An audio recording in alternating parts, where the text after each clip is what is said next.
Sa nakaraan, masigasig na naghanda si Fridtjof para sa kanyang matapang na hangaring magsagawa ng ekspedisyon na pagtawid ng pinakamalaking isla ng daigdig na natakluban ng yelo, ang nasyong Greenland. Dahil wala pa noong nakakagawa nito, marami ang mga datos na kanyang pinag-aralan at pinag-isipan at ginawang gabay sa kanyang pagplano para sa paglalakbay na kanyang isasagawa. Sa preparasyon pa lamang, may mga hamon na. Subalit buong-buo ang loob nito at walang anong bagay, kadahilanan o sino pa mang nilalang ang makakasuway sa kanyang hangarin. Noong makatagpo ni Fridtjof ang kanyang mga makakasama sa ekspedisyon na ito, nagulat siya sa dalawang naipadala na makakasama niya dahil wala sa mga ito ang kanyang hiniling at inasahang kaukulang katangian. Gayunpaman, malakas din naman ang tiwala ni Nansen sa sarili niyang pisikal na kakayahan upang maisagawa ang mga kakailanganing gawain na nangangailangan ng lakas at tibay ng katawan. Palibhasa, siya'y sanay ng magsubok sa tibay at tatag ng kanyang katawan, kaisipan at kalooban. Marami na siya noong nararanasan at nalagpas ang mga pagsubok sa mga kagubatan sa paligid ng kanilang puok na tirahan. Malakas ang loob at matapang ito kahit siya ay nag-iisa. Mahiligin siya sa sport na cross-country skiing kahit siya nagsusolong naglalakbay. Itong klaseng ng sport na ito ay pagpapadulas sa niyebe na may gamit na dalawang mahaba at makitid na padulas sa magkabilaang paa at may gamit na baston na pangtulak upang makalaga at maglakbay ng malayo. Malayo ang paglakbay sa ibabaw ng niyebe at yelo sa sport na ito. Subalit malakas ang loob ni Nansen at malimit siyang nag-iisang nagpupuntang magkampo sa malalayong lugar. Magtayo ito ng kanyang kampo sa kagubatan at malimit na ang kanyang mahuli o mapamaril na hayop o isda lamang ang kanyang pagkain. Noong binatilyo siya, nagkampiyon ito ng 12 beses sa sport na malayo ang paglalakbay sa padulas o cross-country skiing. Noong siya ay nagkaedad ng 18, siya ang may hawak ng tala ng pinakamabilis na atleta sa sport na skating sa sandaigdigan. Ang distansyang tinahak noon sa kompetensyang ito ay 1 milya. Ang skating naman ay maiba sa skiing. Sa skating, ang pagdadaanan ay matitigas na patag na yelo at ang gagamitin sa magkabilaang paa ay kasuotang sapatos na may talim sa ilalim upang ito ay makakapagdausdos sa matigas na yelo. Nagplano ng masinsinan si Nansen sa kanyang ekspedisyon. Inisa-isa niyang pinag-isipan, ultimo ang mga pinakamaliit na bagay para sa kanilang mga gagamitin at pangangailangan, magmula kasuutan, kagamitan sa pagpapadulas at paglayag, lutuan, tulugan, tolda at pagkain. Maliban sa daing at napatuyong karne sa taba na tinatawag na pimmikan, nagdala din siya ng napatigas na tinapay, biskwit, asukal, napatuyong mga gisantes, at lentil na mapakuluan at magamit sa sopas. Isa pa, nadala niya tsaa at gayon ding may dalat din siyang kape. Nagkonsulta siya kay Nordenskjöld Schuld at sa isa pang veteranong manlalakbay na mananaliksik na si Gustav Holm tungkol sa mga kagamitan at supply ng ekspedisyon. Noong una, inisip ni Nansen na magdala siya ng mga aso para may tagahila ng kanilang gagamiting ulnas. Subalit dahil wala pa siyang karanasang magpatrabaho ng aso, hindi niya na itinuloy ito. Naisip din niya ang usa, subalit naisip niya na kailangan nito ang damo at damuhan para sa pagkain nila at alam niyang wala silang madadaan ng mga damuhan para sa mga ito. Tuluyan na niyang kinalimutan ang magdala ng hayop dahil dito. Ipinasya niya na kakayanin na nila mismo ang maghila ng kanilang mga kagamitan. Naghanda siya ng 5 maliliit na ulnas para mapantay-pantay ang pagkakapamahagi ng bigat ng hihilain ng bawat isa sa kanila. 2 ang hihila sa una, tig-1 ang mga iba. Iniba niya ang disenyo, iyong karaniwang gamit na ulnas ng mga Norwego.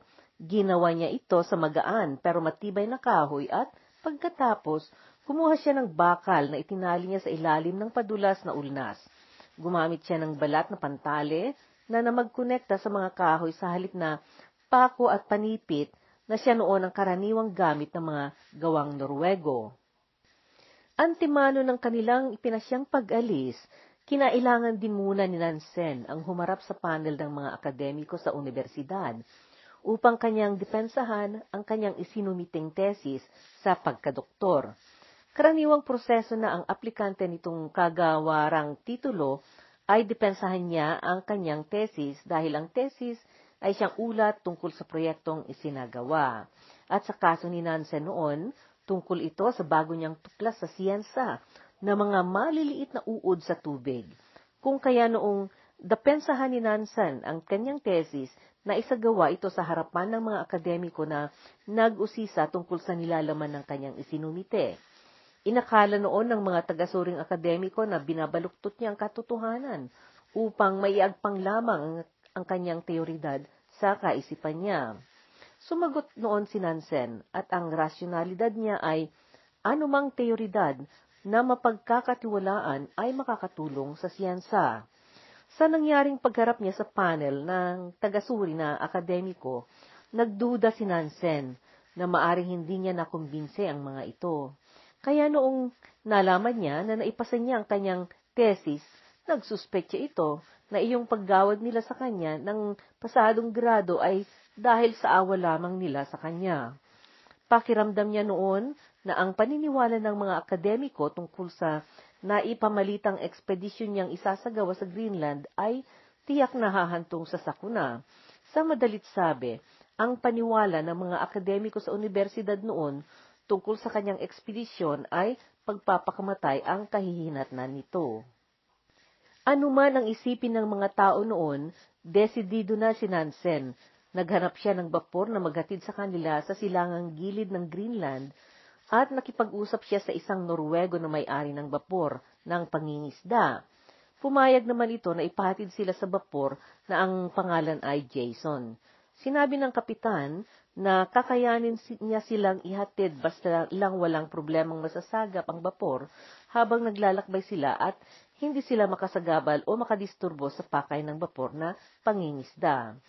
At sa mga kondisyong iyon, pumayag si Kapitan Jacobsen na dadaanan niya sila sa Islandia o Iceland, pagpunta na ang barko sa pangingisdang bahagi ng karagatan sa may Dinamarca. Ang plano noon ay habang nanghuhuli ang barko ng seal sa lugar na iyon, iyong tiyempo na iyon, doon niya sila idadaan sa silangang gilid ng Greenland. Ilang araw lamang pagkatapos niyang makamit ang kanyang pagkadoktor, nagbiyahe na ang grupo. Kinatagpo nila ang kanyang mga kasama sa Leith na bahagi ng Escocia o Scotland at mula dito, sama-sama na silang nagpunta sa Islandia. Sumakay sila sa bapor na Jason noong ika-4 ng Hunyo, 1988. Sa sumunod na umaga ng petsang iyon, nakasalubong sila ng basag-basag na yelo na nakalutang at naiaanod. Alam ng mga tao na ang yelo na naaanod papuntang timog at malapit sa silangang bahagi ng takdang ng Greenland ay siyang nagpapahirap sa bapor, lalo na sa mga huling araw ng tag-init. Magandang panahon noong ika-11 ng Hunyo at nakarating sila sa distansyang 70 kilometro mula sa takdang na malapit sa Angkmagsalik. Bagaman maliwanag ang kalangitan, hindi nakayanan ng bapor ang sumuot sa mga nakakalat na yelo. Inabot sila ng 1 buwan at malapit na noon na magtapos ang panghuhuli nila ng seal. Ang seal ay hayop sa malalamig na tubig na maihalin tulad sa dugong ang itsura. Karamihan sa mga ito ay nabubuhay sa Arctica at sa Antarctica. Sa 6 na linggo noon na sila ay naroroon sa bapor, nakipaghuli din sila ng mga seal, habang ang bapor ay naroon sa kung saan ay natipon-tipon ang mga flow na mga malalaking yelo na lumulutang sa karagatan. Itong mga flow ang siyang kinaroroonan at gustong-gustong tinitirhan ng mga seal. Noong bumaba na ng husto ang tsansa pa na makahuli ang mga marinero sa bapor ng karagdagang seal, doon na iminaniobra ni Kapitan Moritz Jacobsen ang bapor patungong Greenland. Noong 17 ng Hulyo, may mga 20 kilometro na ang layo nila sa Sermelik Fjord noong ipinasya ni Nansen na bumaba na sila at magbabangka na sila papuntang Takdang. 2 ang kanilang bangka noon. Isa ang daladala ni Nansen na nanggaling sa Norwego. Ang isa ay ipinamigay sa kanila ni Kapitan Jacobsen. Naghanda na sila na umalis. Tinapos na nila ang kanilang mga sulat na pamamaalam. Inilagay na nila ang kanilang mga kagamitan at mga probisyon sa 2 bangka. Si Otto Sverdrup ang siyang leader sa isang bangka at si Nansen naman ang sa isa. Noong naiayos na nilang lahat ang kanilang kargamento sa 2 bangka, nakipagkamayan at nakipagpaalaman sila sa kanilang mga naging kasama at nakaibigan sa barko sa laon ng 6 na linggo nilang pagbiyahe. Nakipagkamay silang huli sa kapitan at pagkatapos noon, bumaba na ang grupo nila sa barko at sumakay na sila sa mga bangka. Kasabayan noon ang pagpaputok ng mga marinero sa barko ng kanyon bilang saludo at paggalang sa pakay na misyon ng mga bumabang pasahero. Sabay din na nakalas ang tali sa barko na pinagkonektahan ng 2 bilog. Nang atas si Kapitan Jacobsen ng 12 marinero na sumama at nang escort muna sa kanila papunta sa dalampasigan at para may makatulong silang babasag sa yelo na pagdadaanan ng kanilang mga bangka. Noong napansin ni Nansen na hindi na kailangan pang mag-antala ang mga sumamang marinero na nang escort sa kanila, nagpasalamat ito sa kanila at hiniling na niya na bumalik na sila sa barko. 6 na taon bago itong ekspedisyon na ito ni Nansen, noong una niyang namatyagan ang dalampasigan sa silangan ng Greenland. Nagkakaedad siya noon ng 20 at kauumpisa pa lamang niya noon ng kanyang pag-aaral sa kurso na zoolohiya o zoology sa universidad. Pinili niya noon ang nasabing linya ng siyensa dahil inasahan niya na ito ang magbigay ng pagkakataon sa kanya na mabuhay sa mga liblib at kagubatan. Partikular noon na pinag-aralan niya ang mga hayop sa karagatan at sa kanyang unang pagkakakita sa Greenland, siya ay nakasakay noon sa bapor na balyenero. Ang bapor na ito ay pangkomersyo at nanghuhuli ng mga balyena. Ang bapor na sinasakyan niya noon ay paikot-ikot na naggagala doon sa lugar na ito ng 24 na araw. Ganoon na lamang ang pagkagusto noon ni Nansen na pumunta sana sa Takdang upang manaliksik, kaya humingi siya ng permiso sa kapitan, subalit hindi naman pumayag ang kapitan. Sa unang plano ni Nansen sa ekspedisyon niyang ito, na pagtawid sa looban ng Greenland, ilang taon mula noong una siyang makita ang tagilirang silangan ng Greenland, ay kakayanin sana nilang bumaba sa mas norteng bahagi ng Skuresi Fjord. Subalit kinailangan niyang gumawa ng espesyal na negosasyon para sa sasakyang maghahatid sa kanila dito at magiging malaki masyado ang gagastusin. Nahirapan na nga siyang makakuha noon ng sponsor. Kung ipupursigi niya itong pangangailangan ng espesyal na sasakyan, mas lalong mahirapan siyang makapagsimula. Dahil dito, iniba niya ang kanyang plano. Subalit naisip rin niya na mas mainam sana kung ang pinagbabaan nila mula sa barkong Jason ay ang norteng bahagi ng Cape Dan. Ang tangi niyang interes dito ay sila pa lamang sana ang unang mga hindi Inuit na nakarating sa puntong ito. Kung sa bagay, ang lugar na binabaan nila ay siya namang pinakamalayong norte na mararating ng bapor na Jason. At bagaman naroon noon ang mga yelo na kailanganing basagin para sila ay makabangka, doon na sila bumaba. Sa pakiwari niya noon ay maari silang makarating sa Takdang na sa ibabaw ng yelo na lamang sila maglakbay. Inisip niya noon ang posibilidad na ito dahil binatay niya ito sa kanyang mga obserbasyon noong una siyang pumunta sa silangan ng isla ilang taon na ang nakaraan. Naalala niya ang kanyang mga napansin tungkol sa yelo noon habang sila'y nanghuli ng hayop sa tubig. Madalas noon na hinihila nila ang kanilang mga bangka ng malayo at isampa nila ang mga ito sa ibabaw ng mga malalaking yelo o flow.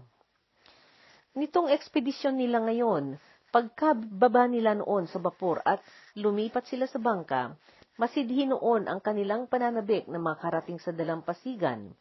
Subalit, nahadlangan ang kanilang pagkatuwa noong makarating sila sa mga kalahati ng kanilang tatahakin papuntang takdang dahil biglang lumakas ang galaw ng tubig.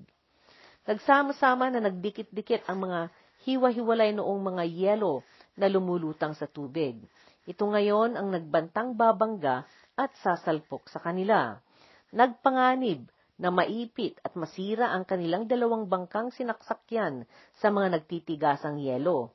Umalis sila sa kanilang mga bangka at pumaibabaw sila sa yelo pagkatapos inakyat din nila dito ang mga bangka. Inabot sila ng 15 na oras sa flow habang naghintay sila na magbukas ang tubig sa mga dikit-dikit na yelo. Sapilitan silang nagtayo ng kanilang tolda upang doon na muna sila magkampo. Noong ika-19 ng Hulyo, gumanda-ganda ang panahon, subalit napalayo na sila sa nakatak nilang lugar na pupuntahan. Patuloy na naaanod ang yelo na kinaroroonan nila. Ibinaba na naman nila ang kanilang mga bangka sa tubig at sila'y nagsagwan, subalit hindi pa lumaon, ay napilitan na naman silang huminto at umakyat sa malapit na flow dahil sa kabilis ng agos ng tubig. Sa sumunod na araw, lumaki ang mga alon na unti-unting nangangain sa kinalalagyan nilang flow. Nahirapan silang lumipat sa mas malaki at mas makapal na yelong nakalutang. Sa kanilang pagmamadali at pagkakataranta, biglang nawala ang dalawang sani, sina Balto at Ravna. Hinanap sila ni Nansen.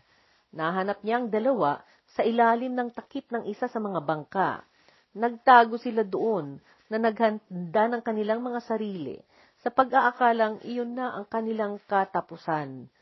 Noong nasilip sila ni Nansen, binabasahan noon ni Balto si Ravna ng Biblia. Pagkatapos noon, lumabas ang araw bagaman lalo lang naman sila pumalayo sa sadya nilang Sermelik Fjord. Tinangka nila ang matulog at magpahinga bawat may pagkakataon silang masilip sa kabila ng kanilang pagiging laging handa na magbaba ng kanilang bangka upang umalis sila sa flow. Lumakas ang mga alon at lalong bumagsik ang bilis ng agos. Umugoy na parang tumilapon ang pinagkampuhan nilang yelo. Umindayog ito na parang bapor na napapahirapan sa gitna ng nagngangalit na karagatan. Si Sverdrup ang nakatuka na magbantay sa gabing iyon. Inantabayanan noon ni Nansen na maaring anumang sandali ay sisigaw si Sverdrup na magbabala ng peligro. Pero nakatulog si Nansen at noong siya ay magising na, umaga na. Bigla itong bumalikwas at nakiramdam. Nasulyapan niya na iyong kinaroroonan nilang yelo ay nasira na at marami ang basag-basag na yelo. Ang pwesto kung saan noon nakatayo ng kanilang tolda ay nasa gilid na ng yelo. Nasa malapit na sa kanila ang isang pagkalaki-laking bundok na yelo na animo sumasayaw na umuugoy sa mga naglalakihang mga alon. Animo matutumba na ito na babagsak sa kinaroroonan nilang flow. Iniangat ng alon iyong isa nilang bangka na pinagtaguan ni Balto at Ravna at si Sverdrup ay hirap na buong lakas na nanghihila sa bangka. Bigla-bigla, umiba ang direksyon ng pag-anod ng flow na kinaroroonan nila na sumalubong sa mga alon at naitulak ito patungong gilid ng lupa.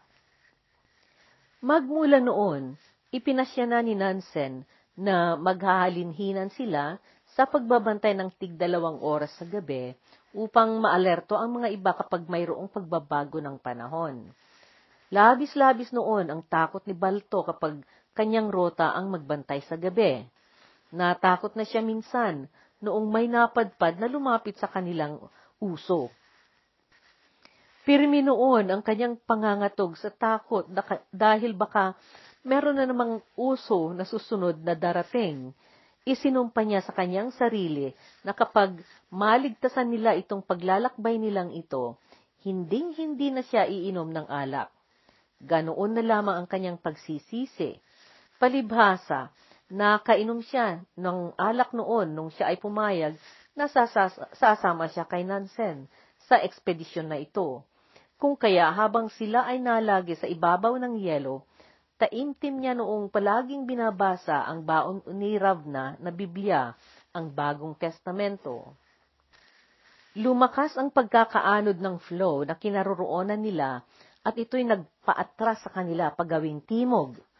Lubos na ang pangamba noon ng dalawang Sami na sina Balto at Ravna at wari nila ay napapaagos na silang papunta sa kalagitnaan ng malawak na karagatang Atlantiko. Habang nagkaroon ng pag-uusap ang mga Norwego kung ano ang susunod nilang hakbang, dahil patuloy pa rin silang naipapalayo sa takdang, nagwika si Balto. Tumahimik ka na nga, Nansen. Wala nang posibilidad na makakalapag pa tayo sa Pampang. Papunta na tayo sa Atlantiko. Ipagdasal ko na lamang na mamamatay akong makapagsisi sa aking mga kasalanan nang makarating ako sa langit. Marami akong kasalanan sa buhay at sising-sisi ako ngayon dahil takot na takot akong hindi mailigtas.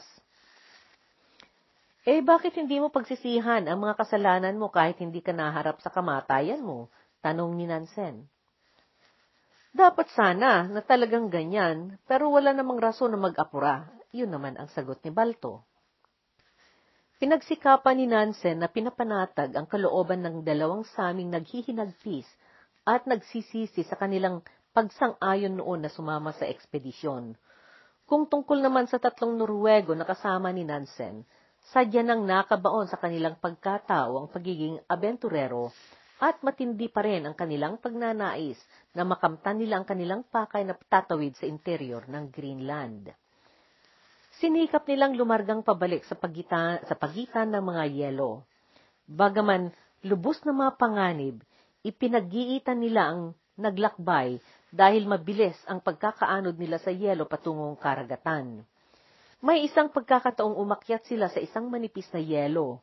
2 araw ang duman at lalong nagnipis ang ibabaw ng yelo. Toka noon ni Ravnang magbantay at dahil gustong-gusto niya ang nagbabantay, 4 na oras ang kanyang kinukuhang toka na pagbabantay. Noong magliwanag, nasilip niya ang paglapit nila sa lupa at pinuntahan niya kaagad si Nansen na ginising. Kaagad silang kumain ng agahan. Ibinaba nila ang kanilang mga bangka at itinali nilang ginawang layag ang bandilang Norwego at Dinamarca. Nagsagwan silang lumayo mula sa yelo na ginawang kampo sa mga nakaraang araw at nagtungo sila sa gilid ng nakita nilang lupa. Dinaanan nila ang isa pang isla na may pangalang Kudlek sa mapa dahil kung magkakampo sila doon, mapapalayo na sila na lalo sa direksyon nila papuntang Hilaga. Nagpatuloy sila ng pananagwan papunta sa mas hilagang isla na nagngangalang Keker Tarswak. Mayroon na naman din silang nadaan ng malaking bundok na yelo na nagbalandra sa gitna ng karagatan. Hindi naglaon at nasa tagiliran sila ng ibaba ng isang matarik na talampas sa gilid ng lupa. Pagdaan nila sa matarik na dalisdis na ito, nakarating sila sa bahagi ng bay at doon sila bumaba. Nagunahan silang lumukso at tumakbo papuntang dalampasigan sa sobrang tuwa nila. Ganoon na lamang ang tuwa nilang makaramdam ng lupa at bato sa nayayapakan nila. Umakyat ang dalawang Sami sa bundok at hindi sila nagpakita ng ilang oras. Habang namasyal ang iba, nanguha naman ng litrato si Nansen. Pinangalanan nila ang lugar na ito na kanilang binabaan ng Silungan ni Gamel o Gamel's Haven sa Ingles. Naghanda sila ng pagkain at bilang dagdag na pampatibay sa kanila, uminom sila ng kokwa. Nagpamahagi pa si Nansen ng dagdag ng kanilang pagkain na espesyal. Noong mag-alas 5 ng hapon, inumpisahan nila ang naglayag sa gabi. Kinailanganin nilang samantalahin ang pagkakataon na maaari silang makalayo na papuntang norte upang makarating sila sa puntong itinakda nilang pagsisimulan ng kanilang pagtawid. Napalayo silang masyado na napaatras noong naanod sila. Nailihis sila ng 380 kilometro na napatimog mula sa pinagbabaan sa kanila ng bapor na Jason. Nanabik si Nansen na makalagpas agad doon sa lugar na iyon ng dagat dahil malapit ito sa glacier na tinaguriang Puisortok. Ito ang lugar na nakakulungan noon ng ekspedisyon ni Kapitan Home noong 1884, 4 na taon pa lamang ang nakakaraan, ng 17 araw. Naobserba ni Nansen na ang agos ng tubig doon sa puntong iyon ay naging sanhi ng may hitit na pagkapit ng yelo sa ibabaw nito. Naisip niya na kung marating nila ang lugar ng karagatan na kinaroroonan nito sa lalong madaling panahon, masasamantala nila ang unang pagbuka ng mga yelo sa malalakbayan nila. Nadatna nila ang mga nagdikit-dikit na makakapal na yelo at magdamag silang nagpakahirap na nagbasag na nagpahiwalay at nagbitak ng puwang sa yelo para mayroon silang mapagbangkahan. Sukdulan na ang kanilang kapaguran noong magbukang liwayway dahil sa walang hinto nilang pagtrabaho ng magdamag, kaya ipinasya nila ang umakyat sa ibabaw ng yelo at magpahinga muna. Noong dumating ang gabi, nagtrabaho na naman silang naggawa ng bitak at inutay-utay nila ang kanilang pag-abanse sa puwang na nagawa nila sa yelo. Sobrang naging mabigat ang kanilang pagsagwan papuntang Hilaga hanggang sa nalagpasan na nila ang pinakamapanganib na lugar ng Cape Ranchu, Karaacungnyac at Cape Adelaide. Masyadong matitigas ang mga naglalakihang mga yelo o floe. Nagpatuloy silang nagpwersang magbitak at magpahiwalay ng mga yelo sa floe na kanilang nadadaanan. Noong makalagpas na sila sa Cape Adelaide, humilera sila sa gilid ng takdang hanggang sa nakalapit sila sa isang sumunod na nakausling bangin sa gilid ng lupa. Nadaanan nila iyon at nakarating sila sa parang hintuturong formasyon ng lupa na pinangalanan nila ng Cape Guard. Ipinasya nila ang dumaan dito upang makapagpahinga sila at makakain. Ika-30 ng Hulyo ng araw na iyon noon at habang sila ay nagpapahinga, biglang may sumunod sa kanila na lumapag sa lupa mula sa tubig. Dalawang Inuit ito na nakasakay sa kanilang kayak. Iyon pa lamang ang una nilang pagkakatagpo ng tao sa lugar na iyon. Hindi nila inakala na makakatagpo sila ng tao doon dahil batay sa obserbasyon ng naunang nag-ekspedisyon doon upang manaliksik na si Kapitan Home, sinabi niya sa kanyang ulat na walang tao sa takdang na bahagi ng isla doon. Nagsumikap ang dalawang lalaki na nakipag-intindihan sa kanila pero hanggang senyas lamang ang kanilang nagawa hanggang sa sila'y sumakay na lang muli sa kanilang kayak at bumalik sila sa tubig. Noong nakalayo ng kaunti ang dalawang Inuit nato, doon naman ito nanibat ng mga dumaang lumilipad sa himpapawid. Noong dumating ang gabi, naghiwa-hiwalay ang hiyelo sa ibabaw ng tubig at nagkaroon na naman sina Nansen ng pagkakataon na dumaan. Linagpasan nila ang wala ng kahirap-hirap iyong glacier na Puisortok na labis na kinatatakutan ng mga Inuit. Ang impormasyong ito ay natuklasan at isinulat ni Wilhelm August Grah, isang mananaliksik na taga Dinamarca na nabuhay mula 1793, 1793 hanggang 1863, 1863. Itong pagkatakot aniya ng mga Inuit tungkol sa glacier na ito ay napansin din ng mga nauna pang mga sumulat na mananaliksik tungkol sa bahaging ito ng Greenland.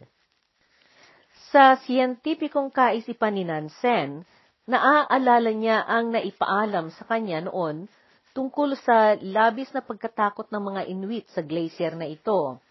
Ang paniwala noon ng mga ito ay sino man napupunta at susuot sa Puisortok ay magkakamalas dahil ang pagdadaanan ay sa ilalim ng nakausli na bahagi nito na animo bubong at ito ay maaring bigla na lamang babagsak kahit anong oras o tiyempo. Ayon pa sa kanila, ang tubig sa ibaba nito na siyang pagdadaanan ng sinumang susuot dito ay bigla-biglang pinaglalabasan ng mga matutulis na yelo sa ilalim ng tubig. Ito ang mga nagsisira sa anumang bagay na dadaan doon. Mayroon na rin pating kakatwang paniniwala ng mga katutubong Inuit dito sa silangang bahagi, na inako na rin ng mga Inuit sa kanlurang bahagi ng isla. Kinailangan noon na kapag sila ay dumadaan sa lugar na iyon ng karagatan, ay hindi sila kikibo at magsasalita. Hindi sila dapat tatawa, kakain, mananabako, o kahit maninilip o titingin sa glacier. Kailangan ding hindi nila dapat bibigkasin pati ang pangalan ng lugar na ito para hindi sila dapuan ng pagkamalas o masamang kahihinatnan. Ang totoo niyan, batay sa pag-aaral at pananaliksik ni Nansen pagkatapos ng pagdaan nila doon, natuklasan niya na ang glacier na ito ay maliit na glacier kung ihambing sa ibang karaniwan na naroroon sa bandang iyon ng karagatan.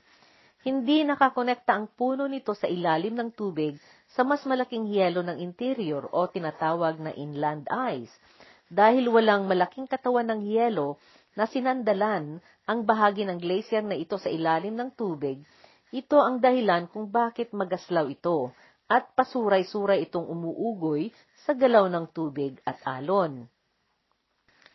Napalapit sila sa nakausling punto ng lupa na tinatawag na Cape Bill sa bandang norte ng glacier na Pisortok. Pumasok sila sa bay o menor na dagat at natuklasan nila na may kampo doon ng mga Eskimo na naipatayo sa batuhan. Noong lumapit sila sa dalampasigan, sinalubong sila ng isa doon sa dalawang lalaking Inuit na nakaenkwentro nila sa kabilang lugar noon at hinintuan nila ng nakaraang araw. Maluwalhati silang sinalubong at inasikaso silang bisita ng buong tribo. Tungkol sa asal ng mga Inuit na ito, sinabi ni Nansen, sa katotohanan, ang pagsalubong nila sa iba habang sila'y narito sa kasuluk-sulukang liblib ay ganap. Tatanggapin ng lalaking Inuit kahit ang kanyang pinakamasamang kaaway. Aasikasuhin niya ito ng mabuti at malugod niyang iistimahin ito ng ilang buwan kung maitakdang mangyari ang kalagayang ito sa kanya. Ang kalagayan ng kanilang kapaligiran, ang lagalag na wagas ng kanilang pamumuhay, ay siyang nagtulak sa kanila na maghandog at tumanggap ng pangkalahatang pagpapatuloy, at iyan ay pag-uugaling unti-unting naging alituntunin sa kanila. Yan ang sabi ni Nansen. Sa Ingles, the hospitality indeed of this desolate coast is quite unbounded. A man will receive his worst enemy, treat him well, and entertain him for months, if circumstances throw him in his way. The nature of their surroundings and the wandering life which they lead have forced them to offer and accept universal hospitality, and the habit has gradually become a law among them. Ilang araw din silang nakihalubilo sa tribong iyon ng mga Inuit. Noong sila'y lumuwas na muli papuntang kanluran, sinundan nila iyong pag-alis din ng tribo sa kampo nilang iyon. Naghati ang grupo ng mga Inuit at naghiwalay ang mga grupo nila ng patunguhan. Nakisabay sina Nansen, iyong isang grupo ng Inuit na papunta rin sa kanluran. Ilang beses na pinauna sila ng mga Inuit upang sila na ang sasakay sa kanilang dalawang bangka ang magbabasag at magpapahiwalay ng yelo sa ibabaw ng tubig na mapagdadaanan nila. Noong nakalagpas sila sa parteng kinaroroonan ng isla na Rods, nagsenyas ang mga Inuit sa kanila na nasa unahan nila upang tumakdang dahil dumildilim ang kalangitan at nagpapalatandaan ito ng ulan. Ibinagdiinan ng mga Inuit na manatili muna sila sa takdang at palagpasin muna nila ang ulan. Subalit noong nagmasid at nag-obserba si Nansen sa ituktok ng isang malaking bato sa lupa, nakita niya na kalmado ang tubig ng karagatan sa unahan nila sa hilaga kahit umuulan. Ipinasya niyang magpatuloy sila. Nagtampo ang pinakapinuno ng grupong Inuit noon dahil hindi nila makumbinsi si Nansen na huminto. Sinuyo ito ni Nansen at nagbigay siya ng lata dito na siya namang ikinatuwa ng pinuno ng mga Inuit. Nagpatuloy si Nansen na lumarga Noong lumaon, nagkampo sila sa gabing iyon sa isang talampas sa lupa na pinangalanan nilang Pugad ng Agila. Bagaman mayroon na noon itong nakalagay sa mapa na pangalang Eskimo, ang Ingerkajärfik. Sa sumunod na araw, huminto sila sa madaanan nilang isla sa isang fjord na tinatawag na Månshinesen Fjord. Naaliw sila sa kagandahan ng islang ito. Dito, nadiskubre nila ang nasirang lumang wigwam o pinakakubong tirahan ng mga Eskimo. Noong linisan nila ito pagkatapos silang makapagpahinga ng ilang oras, nanguha sila ng mga bulaklak na dinala nila sa kanilang mga bangka. Namataan nila sa malayong hilaga ang mga asul na bundok ng Tingmyarmyut at nung dumaan sila sa bahagi ng lugar na iyon na tinatawag na Nagtoralik, nasilayan nila ang mga pagkatataas na mga tuktok ng glacier na kinasakupan ng isang malaki at kakaiba ang kagandahan na iceberg o bundok na yelo. Noong ika-2 ng Agosto, nakatagpo na naman nila ang dating lupon ng mga Inuit na nakasama nila noong una. Sa kinahaponan, narating nila ang pinakahilagang norte na sulok ng isla at noong mag-alas 6 na, narating nila ang takdang ng Tingmyarmyut. Noong gumabi na, nadaanan nila ang isla ng Osivit at nakarinig sila ng ingay at kahol ng mga aso na siyang palatandaang mayroon na namang kampo ng Eskimo doon. Iniwasan nila ang dumaan at makihalubilong muli dahil kinailangan na nilang mag-apura na makarating sa itinakda nilang puntong pagsisimulan nilang tumawid. Linagpasan nila ang kampong iyon at nagkampo sila sa isang maliit na isla na malapit sa lugar na tinatawag na Nunarswak. Noong ika-3 ng Agosto, noong mapalapit na sila sa isla na Umanarswak, sumama ang panahon sa karagatan at isa sa kanilang sagwan ang naputol. Sumunod na naputol ang pinagtatalian nila ng sagwan, kaagad naman nilang nakumpuni ito. Hindi mabilang noon iyong mga pagkakataon na ngani-ngani silang napasamang madisgrasya sa mga araw na iyon.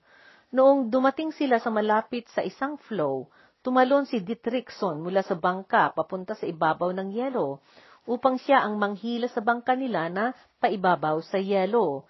Subalit iyong gilid ng flow na pinagtalunan niya ay manipis lamang na nakausling yelo. Bumagsak ito at nahulog si Dietrichson sa tubig.